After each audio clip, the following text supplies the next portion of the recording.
did the process undergo. I do just want to make a couple of tweaks to say that in that process, we did highlight what were the core values that we were trying to enact in this particular map, which were, and the reality is we all did that. And I said, okay, let's look at these maps. Let's see how real it would be to pass a map like A, B, or C. And we were having internal conversations about that. And the thing is that we had individuals like Daniel Glaros at the table. We have a core of 6 votes where we have conversations about this. And let's also remember that Edmundston was in District 2 10 years ago. And also let's remember that the reason why Edmundston was taken out was in the wee hours of a redistricting session, just like that was had last Thursday. Edmundston was taken out so that a certain person wouldn't run against Will Campos, and they had to run against Adrian Harrison. So let's not kid ourselves that this is not normal process in how redistricting happens, because it happens every day. And if the shoe were shifted, people would walk forward on that line without a problem. But my thing is that not everybody was satisfied with the current map. We completed, we did have equal access to change the maps. I know I drew some maps, and we all came to a consensus internally where we said, this is kind of like the map we think should be. Okay, this reflects a strong African-American presence, given that it is a strong African-American county, and a strong Latino presence, because this is the second largest. We are over 21% Latinos in the district, in the county, sorry. And that means that 1 out of every 5 people is Latino. And that's the people who were counted. Imagine how higher the percentage is, as Ms. Ivy reflected, saying that there were certain jurisdictions where over half of the population was not counted. So the likelihood that that percentage is even larger of this county reflects to the fact that we should have a seat at the table.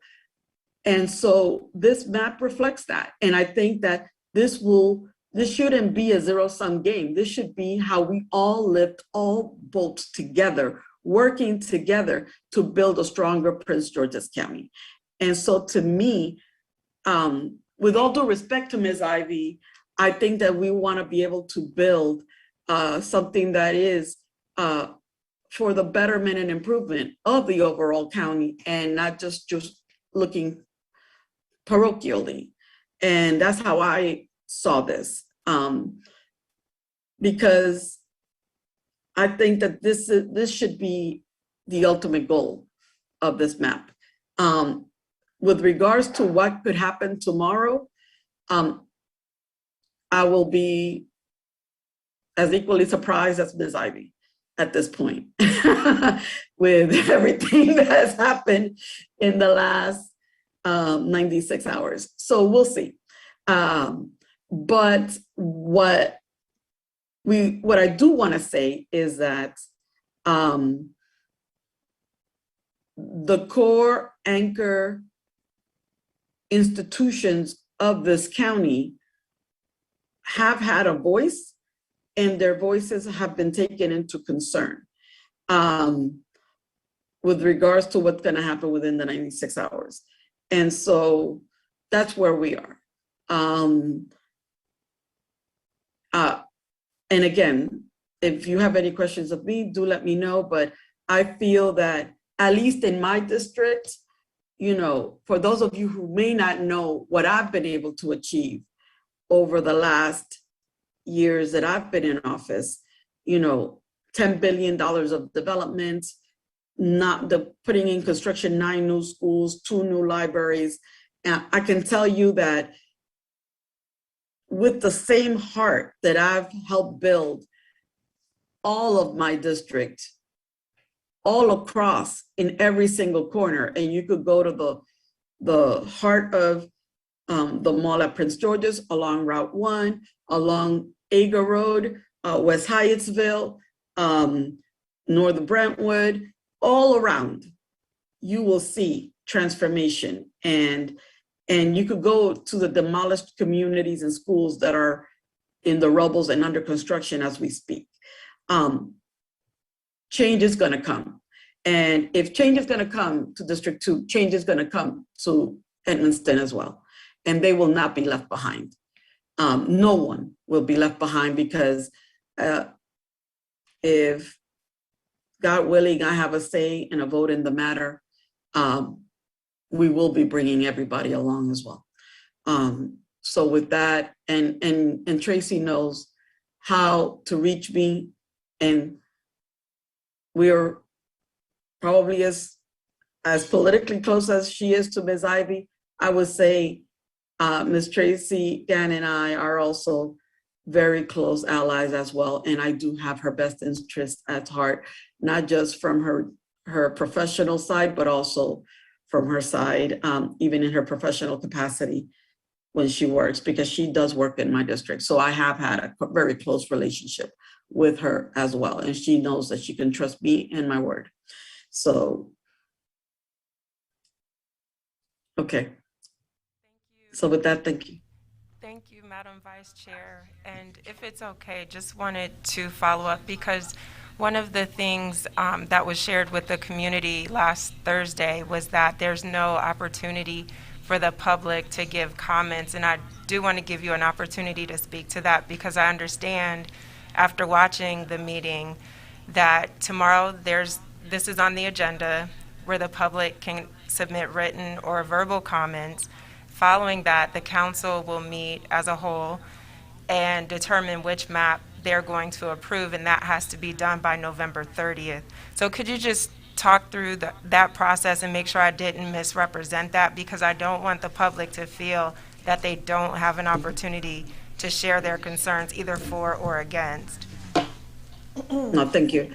We do have, if anyone can submit, the comments, but the reality is that we are very limited in time and very tight in time, given all the things that we've got to work on in the district and in the county with regards to legislation. So the time is limited.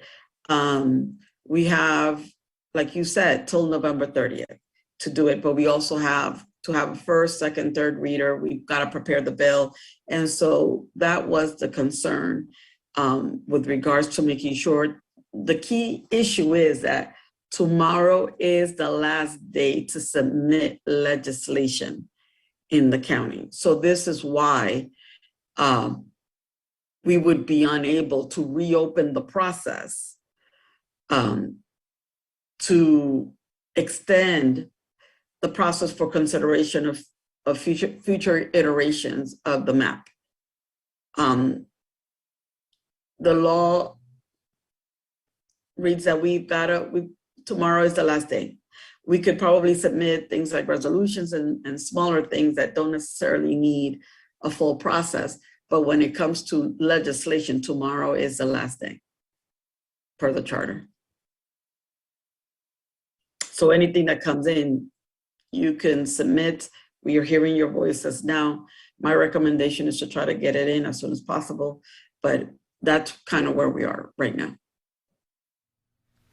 Okay, thank you for that. And I want to come back to Councilmember Ivy. I believe she had some additional comments.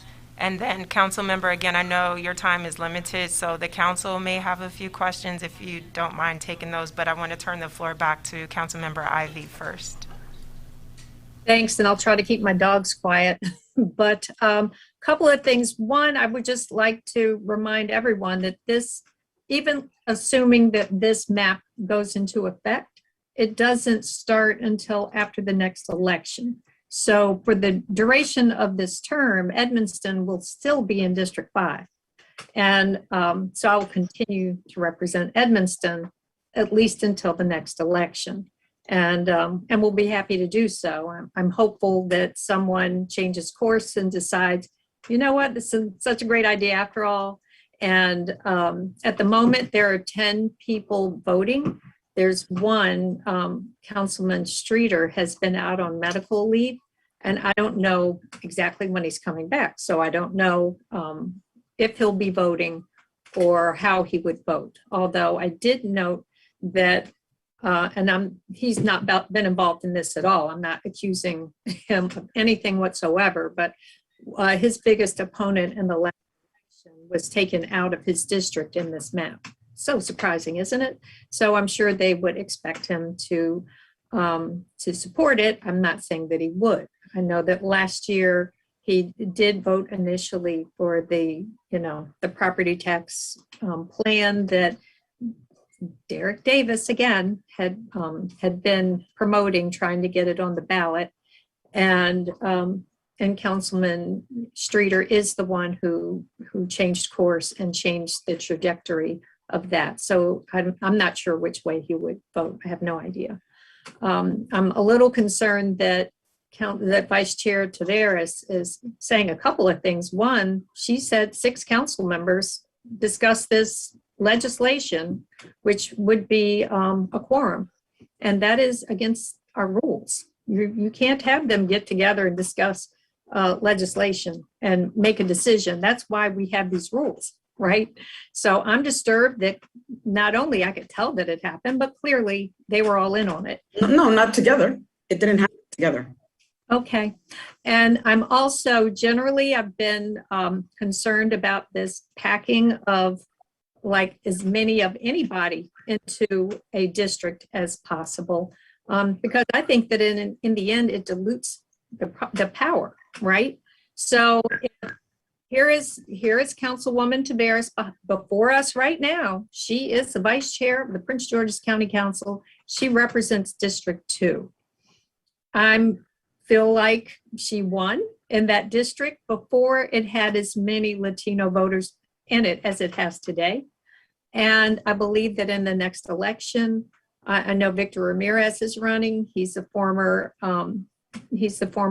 senator and delegate from that area. I think he has a very strong chance of winning. And considering that he won twice for delegate, twice for Senate, and in reality, even when he ran for state's attorney, while he may have lost that countywide, he won it in District 2. So he has done that not because only Latinos vote for him. He has been bringing people together. And in fact, he supported Councilwoman Taveras. She used to work for him. He was her strongest supporter when she ran the first time. And it was a very close vote. I think it was 6 votes difference. So I'm sure that his support definitely put her over the edge. But I don't see that it makes any sense that now we have to make it even more Latino in District 2. Well, you know what that does? It makes it less Latino in District 5, right? And if I were the kind of person who could say, well, I don't have to worry about those people anymore, I'm not going to vote for them anymore. I mean, who knows who's going to take my seat in the coming years, right?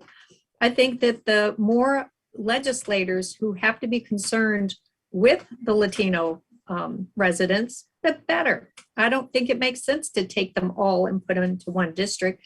That's something that we don't like for Black people either. You don't want them all in one district because then you end up with one person winning that office and never having the opportunity for there to be more than that. So I'm sorry, can we speak to the data?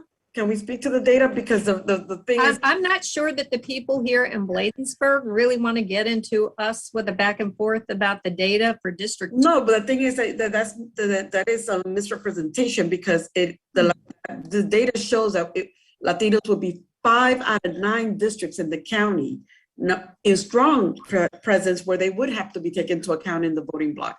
So it's not less, it's actually distributed so that they could be more significantly represented throughout the county. So I take Edmonston away from me. You didn't take Edmonston away because you wanted fewer Latinos. You took Edmonston because you wanted more. So that takes them from someone. You're taking them from me. And I object. And I don't think it's right for the port towns. And I think it's disrespectful to them. It's disrespectful to me. And frankly, I think that there are council members who we serve together with.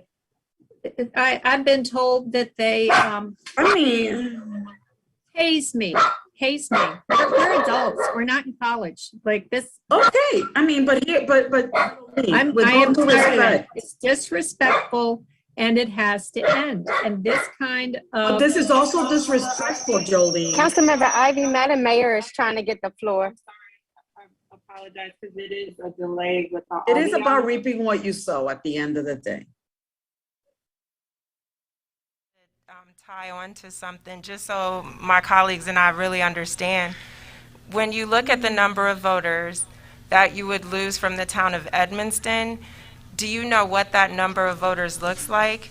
Because I was reading the report last night and trying to get in on specifically what number of voters are we talking about that you would potentially lose if Edmonston is moved out of your district? You have I to believe recognize. that was Denny's proposal, so I'll let her speak to it. No, we could get those numbers, but the thing, it is a very small number, but the reality is that we've grown over 100,000 people. So, I mean, we've grown significantly throughout. So we're talking about a significant number throughout the county. So we could get to that number. So, our town administrator just looked it up for me. Sorry for the feedback here. Give us a second. And so it looks like the population shift would be about 1,445 people that would potentially move from District 5 over to District 2. Traditionally, as you all know, we don't get huge voter turnouts from our communities, which is a shame.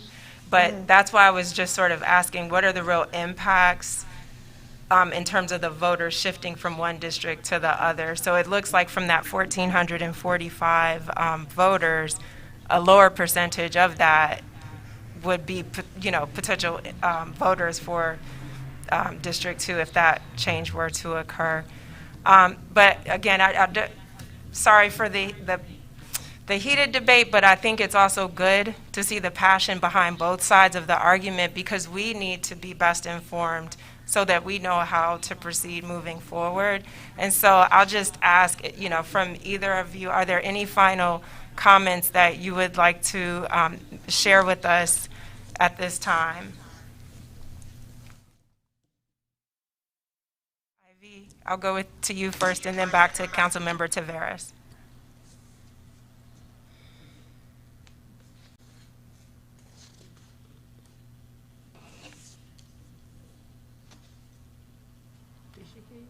We can't hear you. Okay. We were just asking for any final comments from Councilmember Ivy, and then we'll go to Vice Chair Taveras.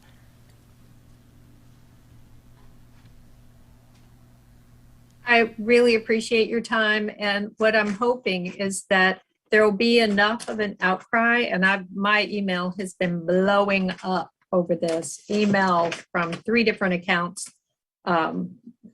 texts, phone calls. I mean, I can't keep up with the number of people who reached out to me, and I assume that my colleagues are getting at least that many emails and people reaching out to them. So I am strongly against Edmonston being moved out of District 5, and I am confused as to why Councilwoman Taveras would want to continue to advocate for that.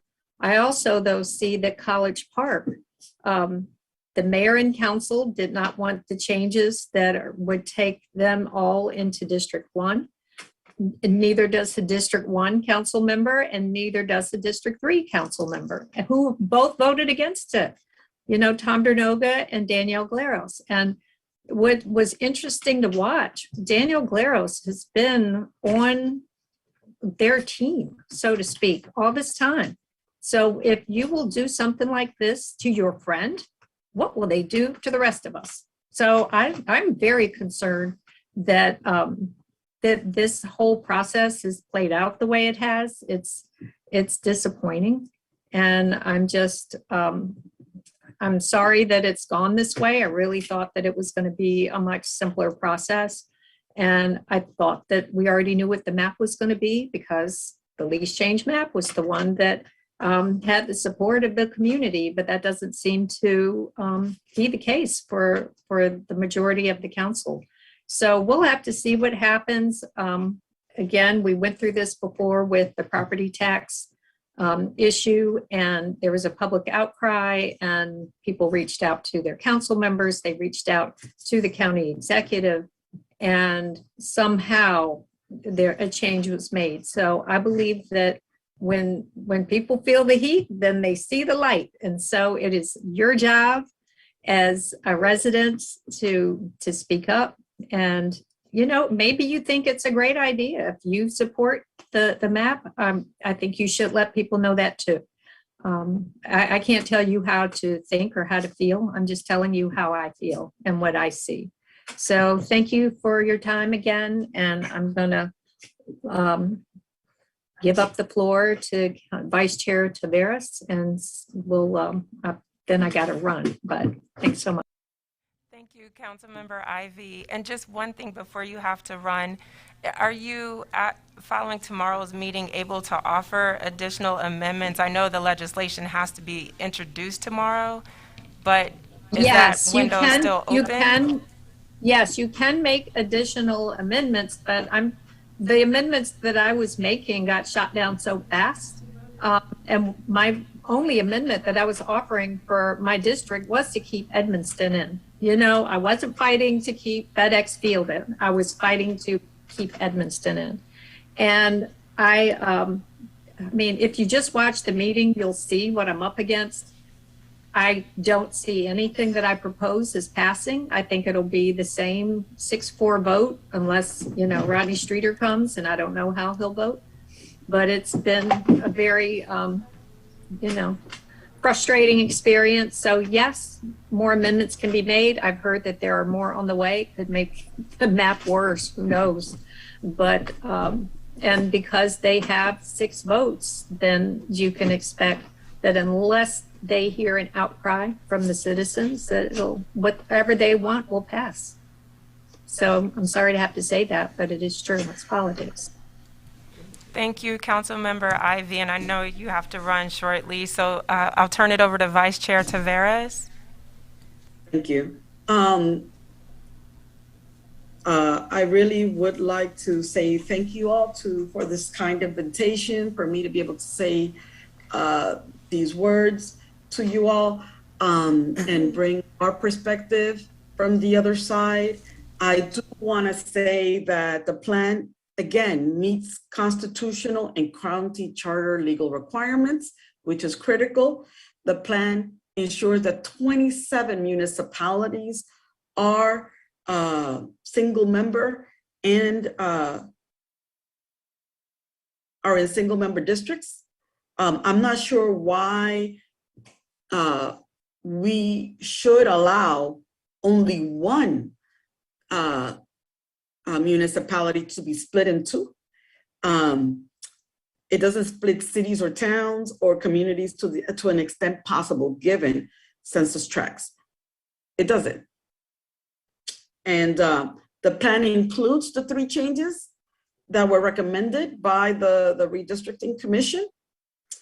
And the plan mirrors and addresses the county general population growth and the racial and ethnic diversity as a result of 2020. And that includes the Latino majority councilmanic district.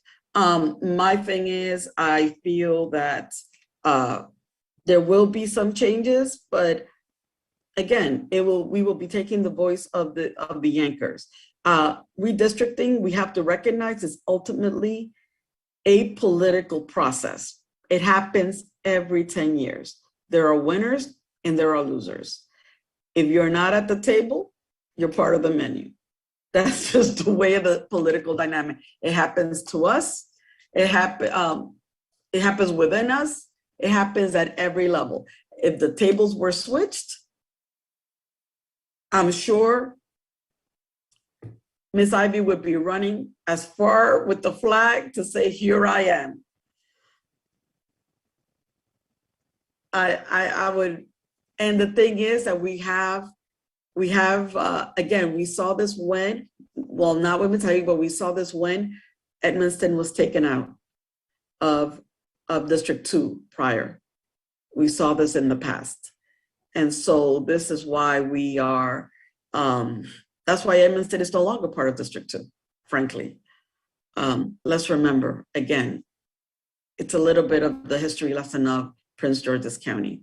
So we just want to do what is best for the county and not necessarily in looking to see how we can move the county forward in a larger, and also let's just remember also when we're looking even at particular areas that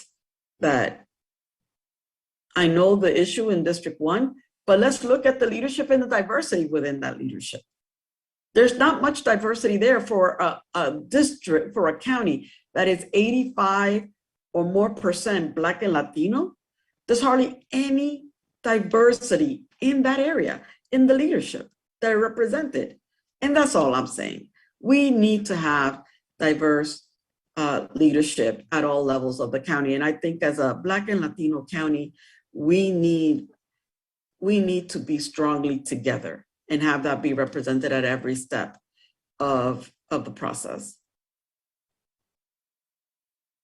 Thank you so much, Madam Vice Chair. Bear with us 1 second. Yeah, Jolene, you put Jocelyn, but she's Feedback is 1 out of gone. 7. Thank you. She's the only 1 out of 7 leaders. It's 7 out of 7 leaders. It's 6 white people and Jocelyn. No. That comment was directed to the chat for those who are viewing via YouTube or Facebook Live in reference to District 21 and Delegate Jocelyn Pena Melnick. So just to clarify, we have a Jocelyn sitting on the dais right now, and she said, "Hey, not me." So just wanted to clarify, not this Jocelyn. And I love your background, by Our the other way. friend Jocelyn. But again, thank you, Council Members Ivy and Council Member Taveras, for taking time to inform us and our communities. And we will look forward to watching you all work. The meeting is tomorrow at 10 a.m. For all of our residents, we encourage you to go. If you don't know the website, just Google Prince George's County Council. Once you're on the website, if you navigate down to calendar and click that, up will populate a list of the upcoming meetings where you can find the agenda. I'm thinking it may be too late. It's after 3 p.m., of course, so you may not be able to sign up for oral, but you can still submit written emails. And as was noted in the chat here, we recommend you send your remarks to all of the council members so that they all understand how you feel about this matter. And so the time now is 6:20, so we do want to... Madam Mayor, are you going to entertain any council member questions? Absolutely. So the time now is 6:20, and we do want to just talk through it ourselves in terms of reactions from our team here. And so I'll just go alphabetical order. Councilmember Blunt, any reflections or comments? No. Okay. Councilmember Lundy. Thank you, Madam Mayor. And also want to say thank you to our distinguished Honorable Councilwoman Ivy and Councilwoman Taveras for coming on this evening. I did submit my email to the full county council and not in favor of dividing and cutting up the county, especially dividing our Port Towns community. And so my remarks have been there. And I just want to reach out to Chairman Calvin Hawkins, who unfortunately couldn't be with us this evening, that because he is the people's champion, that he would be a champion for us now, and that he would reconsider his vote of yes for this new map, and he would vote no for it and vote yes for the map that was submitted by the redistricting committee that was commissioned by the county council. And so those are my remarks. My written remarks have already been submitted. Again, thank you for coming this evening. And again, Madam Mayor, I yield back. Thank you, Councilmember Lundy, for submitting your written remarks regarding the matter and for your reflections just now. I'll turn it over to Councilmember Rao and then share my perspectives and then go to staff. Thank you, Madam Mayor. I too would like to thank Councilwoman Traveris for coming for Councilmember Hawkins. As Madam Mayor shared, I reached out to Councilmember Chair Hawkins just to hear the other side, because I did receive written correspondence from Councilwoman Ivy. Thank you, Councilwoman Ivy, for also attending so that we can receive a robust update. I do have a few questions I was hoping to ask and get them, which is now either further exacerbated by the back and forth that went on today. I just want to know the purpose of splitting up the port towns. We talk about municipalities, but the port towns is if you know the history past the last 10 years, the town of Bladensburg encompassed the whole port towns. And all 4 of the municipalities were all together. And during my research, the port towns made up the whole town of Bladensburg. And so putting the port towns with Edmiston, Carter City, Colmar Manor, and Bladensburg all in one, we have worked very collaboratively with a lot of different issues over the last 10 years to include traffic, storm mitigation and drainage, green initiatives, and if I may say, Mayor Gant has been one of the town of Bladensburg's strongest supporters. And so breaking that community up is going to be detrimental to the advancement of all of the port towns, as Bladensburg being the lead. And so I really want to understand the purpose of splitting up the port towns. We're talking about the purpose of municipalities. Why couldn't we swing Edmiston the other way, where all of Edmiston, which is a difference of 3 voting households as I looked up in the data, why didn't we just put all of Edmiston in District 5 instead of District 2? Like, it didn't have to be split that way, because we do make up a strong community. So I'm really looking for that answer tonight so that but I understand, being an Afro-Latina, I understand the purpose. But to me, it sounds more like segregation and not diversity. And so I think that we should champion diversity amongst all of our districts, because the town of Edmiston looks very close to the town of Bladensburg. 40%, 46% Latino representation. I see the data. And so I really want to understand tonight, what is the purpose of splitting up the port towns? And Councilmember Taveras, if you want to respond.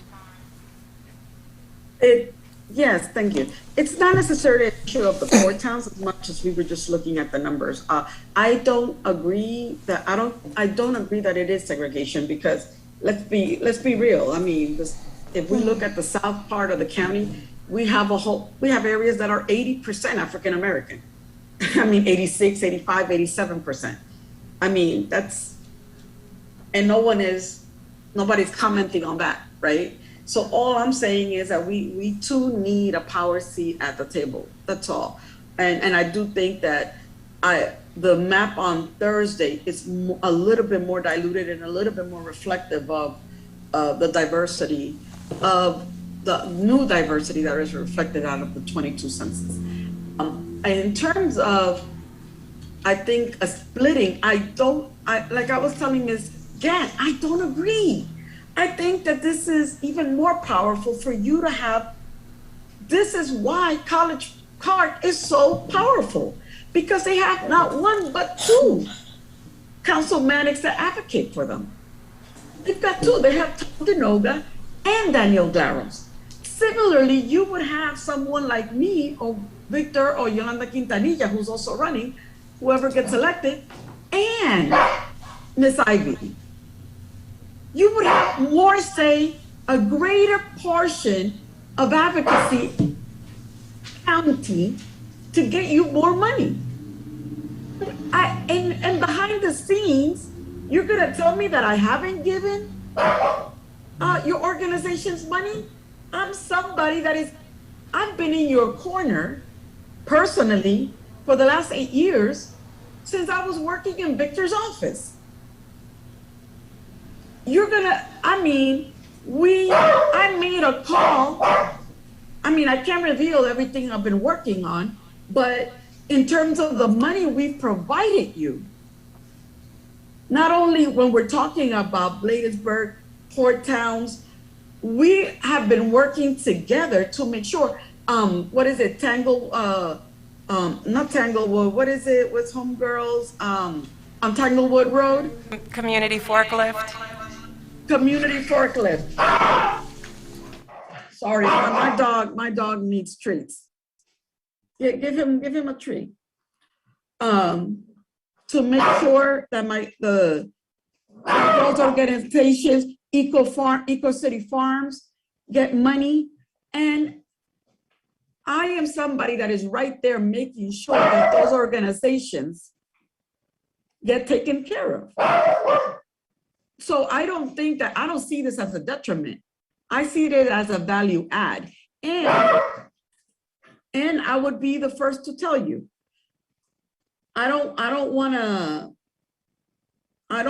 this to be misinterpreted in any kind of wrong way, but I kind of feel that for a long time, some of our areas in District 47 have not moved us forward as significantly as other areas.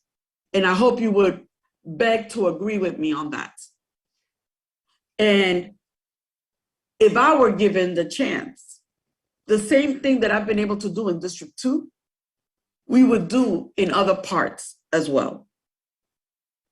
And I don't want to be left behind out of the District 47 map. I may be running for delegates, but I still consider District 47 my family. And I would be, the same way I'm advocating for my corner, I want to be advocating for yours. So I don't think, again, this is not a zero-sum game. This is about lifting all boats. And I do want to just share, I've spoken to Mayor Gant directly to ask for her feedback because it affects her community. And what I shared with her, it touches on something Vice Chair Taveras just stated. In my view, I see it as a win-win. On the state level, Edmonston is not in District 47. They're in a different district. They have a different senator than we have in 47. They have 2 different delegates. That does not preclude us from working together, whether it's Eco City Farms, whether it's Big Belly grants. We've still been successful going to the state advocating for the port towns. Borders don't separate Edmonston from Bladensburg, Cottage City, and Comar Manor. And so in looking at the county and what this redistricting map represents, my perspective is I see it as a strength. And again, what Councilmember Tavares stated is what I said to Mayor Gant. If you have a different council member than we have, now we can advocate your council member on the county council, plus District 5 council member, plus we have 2 at-large county council members. That's 4 votes that the Port Towns now has when we're going to get initiatives. So 4 out of 11, we already have a running start. So I see it as an opportunity to get more support for our initiatives. And because I've seen the benefit of the fruitful relationships on the county and state level, I see it as an opportunity. But I respect the position of Mayor Gant and the council members of Edmonston. And so if they want our support in asking, that the port towns be amended to stay together in District 5, I'm happy to support that. But I feel like in the back of my mind, are we missing having more leverage so that when we go to ask, we have more people helping us than we currently have? Right now, we have 2 at-large members and then our District 5 representative. But if we can get 4, again, I see that as a strength. But as you all see from the chat and from conversations with Mayor Gant, I do respect their position and want to support our sister city. So I'll go to the staff for any reflections before we move on from this agenda item. And again, thank you, Madam Chair, Vice Chairman. Thank you. Madam Mayor and council members, it's been very interesting hearing the back and forth, and I appreciate the opportunity to comment. And I'll just make my remarks extremely brief, but I want to go back to the 2000 census. And at the time, the port towns were only 3 in number, and they had to work very hard. I was actively involved at the time as a member of the council from 1999 to 2006 in that redistricting process. And both at the state and the councilmanic levels, those lines were moving around, and it was an active effort by the port towns to stick together. And communities don't like to be fragmented, and that is the right of communities to say, this is what we want, is we want to stay together. And so when the larger governmental entities are drawing lines and moving 1,000 or 1,400 people from one side to the other, often what I believed then and still believe is that those communities should have some right of self-determination and to say, we do want to stick together. And I understand what Madam Vice Chair was saying about the benefit of having multiple representatives in split districts, but splitting those districts isn't the preference of the port towns, wasn't then, and I don't believe it is now if Mayor Gantz wishes her to be respected and she speaks on behalf of her community. So I will just offer that historical perspective to say, I think it would be in the county council's interest to move Edmonston back in so that the port towns can act as one to advocate for themselves with a primary legislative support system that they can nurture and work with together. And I'll conclude my comments there. Thank you for the opportunity. Thank you, Town Administrator McGrory. Anything else, Chief or Mr. Tonelli? Okay. And I know in our case, as was mentioned previously, I think by Councilmember Rout, we do share resources across the port towns, I almost said PT, but port towns, whether it's on public safety side, food resources. I mean, we do have a great relationship, and I frankly feel either way that will continue, but definitely want to support Edmonston because they would be most directly impacted. So with that, we will conclude our discussion. I think it may be best, though, to just, for the council meeting, the 7 o'clock meeting, take up a vote for a letter of support on behalf of Edmonston to remain in the port towns that we can submit. And, you know, if everyone agrees, we'll move forward respectfully. The next item on the agenda is the road improvement plan. I know Mr. Hall is not able to be with us due to some much needed time off, but Mr. McGrory, if you want to walk us through this. Sorry, this is the road report? Yes. I was just reading the chat ever so briefly. So very quickly, was asked to put this on the agenda, and very promptly got this PowerPoint from Mr. Hall, the Public Works Supervisor. We talked about it, and it is roughly in priority order. I asked him, you know, does this batting order of page 1, page 2, page 3 reflect the same priority order? His sense was that the answer to that is yes. He's on leave this week and otherwise would have been here to present his views himself, but I'm happy to do the best I can. I did ask that we do have some recent costs from the 58th Avenue resurfacing project, but it's hard to compare apples to apples because the asphalt is charged by the ton, the curb and gutter is by linear feet, and then there's a square yardage charge as well. So it's really hard to come up with the apples to apples comparisons among these things. But Mr. Hall did go out and measure not just the linear length of the roadways that you'll see on each of the pages, but then went back and did the widths too. So we now have all the information to do some rough back of the envelope calculations to apply some numbers to those.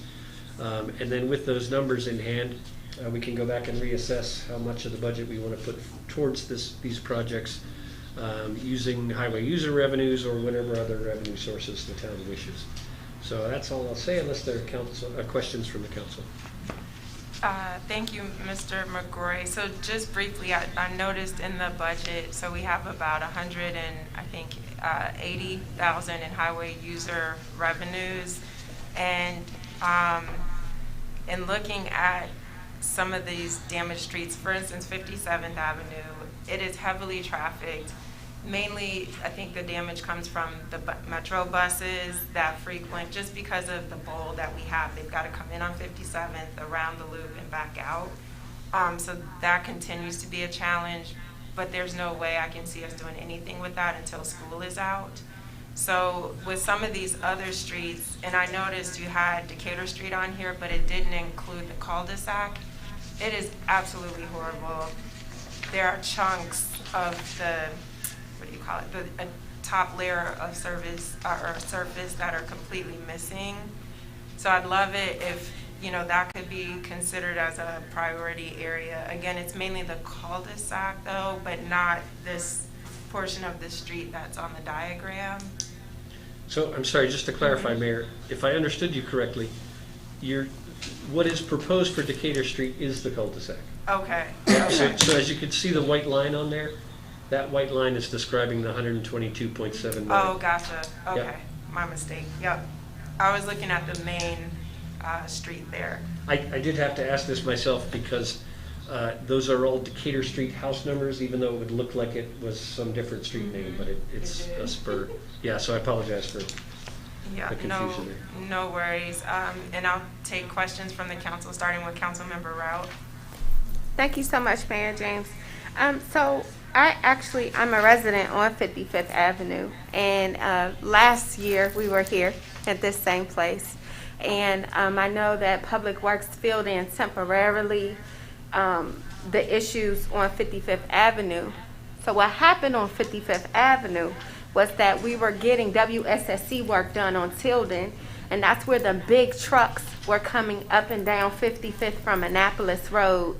And then we also on 55th Avenue have a similar issue to 57th Avenue where school buses, though, come. I mean, I can count in the morning, it's like 12 school buses, either private PG County public school buses taking children that have disability or IEPs because that's a stop at their home. And then there is a middle school, there's two middle school stops, one up on Tilden, one down on Spring Road. And then there's elementary school buses. I know because my children ride the elementary school bus. So there's a lot of school bus traffic up and down 55th because they use Annapolis to cut through using 55th. They don't take 56 up, they take 55th up to hit Spring, Taussig, Taylor, and then Tilden. So 55th gets a lot of attention in the mornings. I saw our officers out there this morning doing some traffic enforcement and traffic control. I say that to say, what can we do? And I asked this question last year, didn't get a real response. So Marie asked it, what can we do to get partnering funds from our PGCPS Metro Bus partners, because our roads are really being hammered on in addition to WSSC.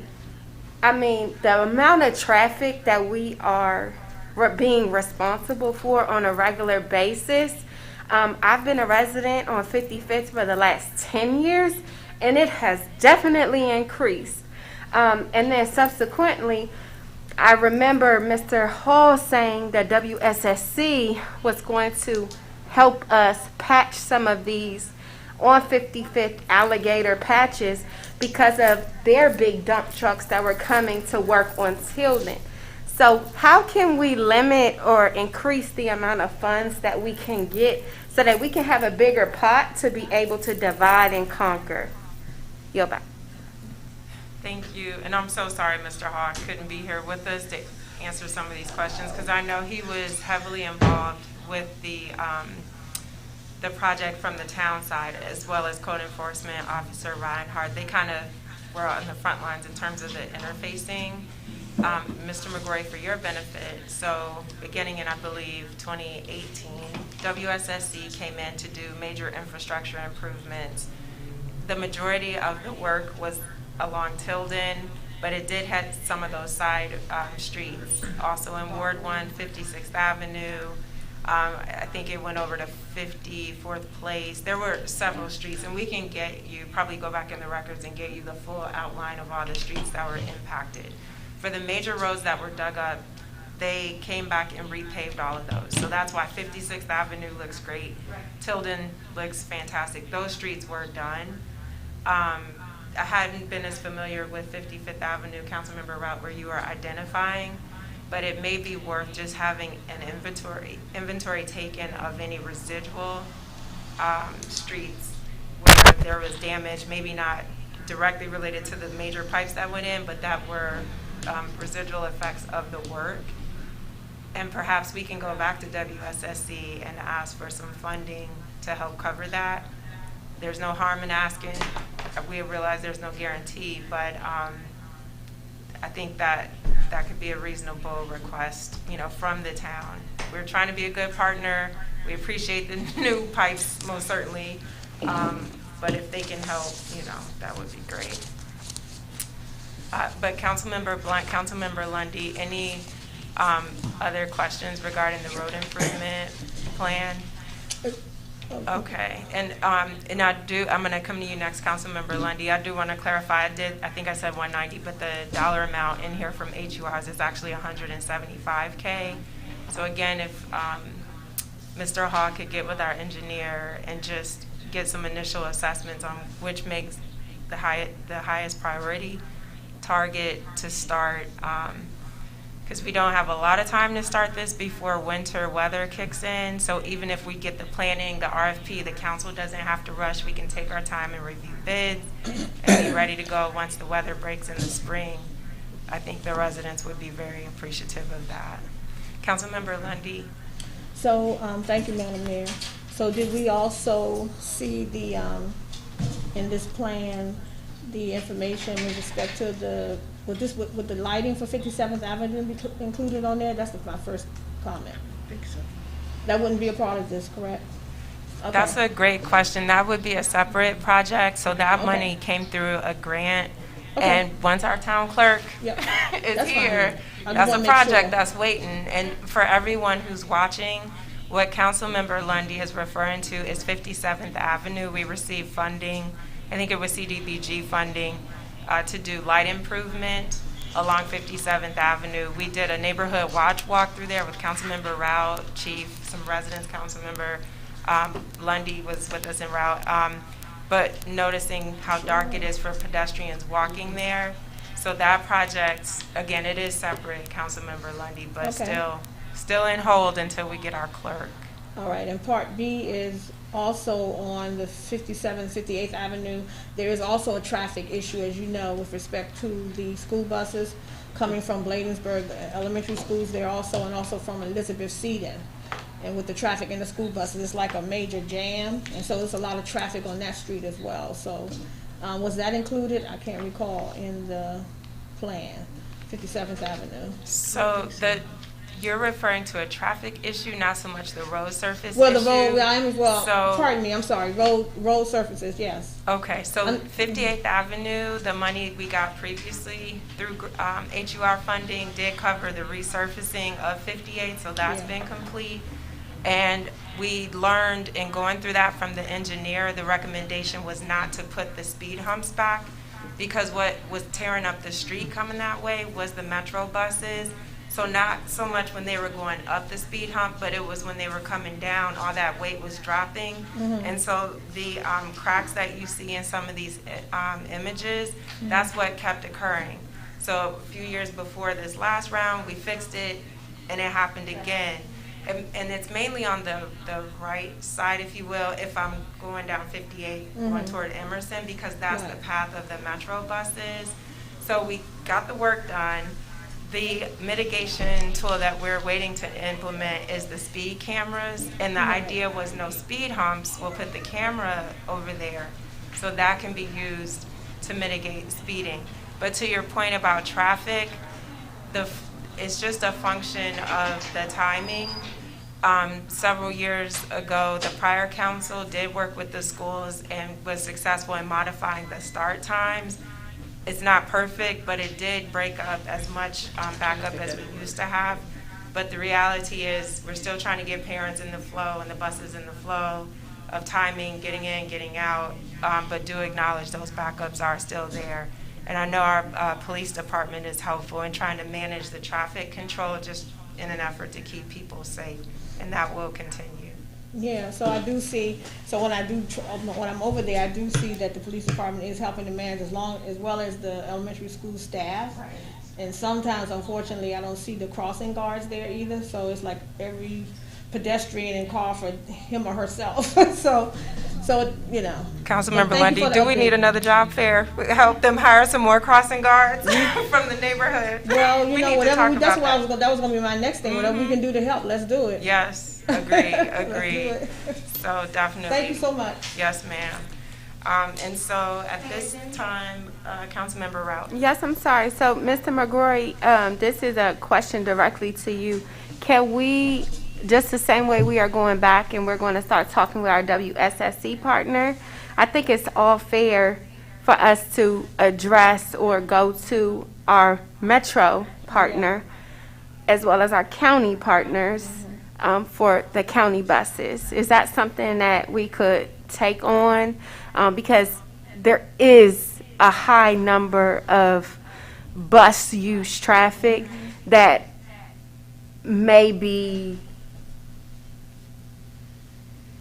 a little bit much for our streets because it's causing a fiscal impact. And Mr. McGrory, before you answer, just one thought in hearing that question is, if we go down that path, I think what we would need to do is show the financial implications to be able to say, and I mean, I can try to help get the data, but X number of buses enter the town of Bladensburg each day to pick up students. And even if we can't get all the routes, I feel reasonably comfortable we could get the key stops. So we know how many buses are coming in roughly, and just try to draw some financial conclusions from that to say, on an annual basis, we estimate this is the financial impact to the town. What, if anything, can the county do to support us? Because if we just go with a blanket ask, I don't think they're going to respond. I think we have to be very specific, like this is how much it's hurting the town. And Madam Mayor, we could get that data easily by just putting in Ward 1 and Ward 2 addresses, and all of the bus stops will populate. So yes, I mean, but can we take this on? Can Public Works take this on? It's been my question for about a year.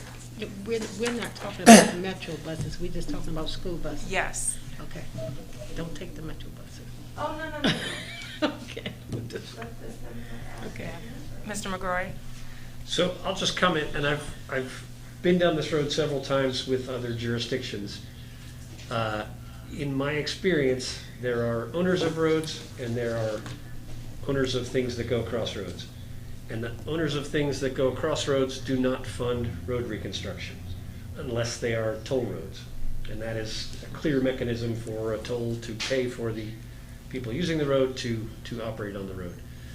So in our jurisdiction, roads may be owned by the federal government, Ultra Washington Parkway, or the state government. We have one immediately adjacent here, Route 450, et cetera, or the county government, or the town government. And so whichever government owns the roads, they're the ones responsible for maintaining the roads sufficient to adapt to the traffic that the roads need to carry. And generally, those ownership of roads mean that the big expensive roads with the most heavy traffic and the heaviest trucks and the heaviest vehicles on them are owned by the feds and then the state, and it's sort of trickles down from there. And the residential streets that should only have mail trucks and maybe school buses, but and passenger vehicles, those are residential streets, so those are owned by towns. So it's very hard to leverage other agencies that use heavy vehicles to pay a premium to also support road reconstruction efforts. So going back to Metro Bus is funded to operate public transit at a loss generally. It's heavily publicly subsidized, and they're not geared to contribute to the damage done by buses, nor are school systems, who are also public entities that are starved for funding and are trying to get funding from outside resources. So that's not to say we couldn't take on this challenge and make a clear-cut proposal, but in my experience, it just doesn't go anywhere. So I could see the cause and effect, and I spent many years working on a small historic town that had a state highway running through it with lots and lots of truck traffic. And a continued request was, can we get the truck traffic off this historic community, because it's literally rattling these old houses. And the answer was, that's what state highways are for, is to move vehicles from one side of the route to the other side of the route. So anyway, that's just my experience. So I defer to the council on how it wants to allocate staff time, but that would not seem likely to be a fruitful effort in my experience. And Mr. Hall may have other comments, or other staff. Anything, Mr. Tonelli? That's pretty accurate, because when I was on the school board, we had complaints about about the bus traffic coming through our town. So I'm like, well, we're providing a service, or picking up your kids, so. And we did try to work with the routing software. If you call the Board of Ed, or if you call any bus transit company, their routing software, they do everything with it. It's live, get all the data possible. They try to work with it so they're not going down like one-way streets and turning around or something. So, but there are some small asks maybe, but it's pretty hard when you're trying to provide a service. And as Councilmember Rout said, especially with special needs buses, I guess, with the IEP programs, they do have to pick up. They can't do stops, They have to pick up in front of the houses, and that is a valuable service. And also the Metro buses are providing a valuable service. I think I was at previous council meetings where people wanted more Metro stops, I think. Yeah, they did. So it's, There's some give We and want more take stops. there. I know, so it's, So one caveat I would ask, if you all are amenable, putting the information together, because what we have now, which we didn't have before, is this infrastructure bill coming and funding associated with that. And so it may be an opportunity to ask early and get a little bit of resources and tying it into the infrastructure funding. A loop, is that what you said? Yeah. So. Okay. And then it is now 6:54, and I do want to allow people to take a break before the 7 o'clock meeting. So to the council, I wanted to ask if you all are okay. I think most of the items that we haven't gotten to yet are already on the council meeting agenda. So if we could adjourn, take a quick break, and then get ready to come back at 7. We have a couple of presentations and want to get folks in place so we can start on time for the 7 o'clock meeting. So just want to look around the room. Would that be okay? Councilmember Lundy, Councilmember Rout, Councilmember Blunt? Okay. So again, the remaining items, we will move to the council meeting. So with that, I'll call for a motion to adjourn. So moved. Moved by Councilmember Lundy. Is there a second? Second. Seconded by Councilmember Blunt. Any discussion? Hearing none, I'll call for the vote. All in favor, let it be known by the saying of aye. Aye. Aye. Any nays? The ayes have it. Thank you so much. The work session for today is adjourned.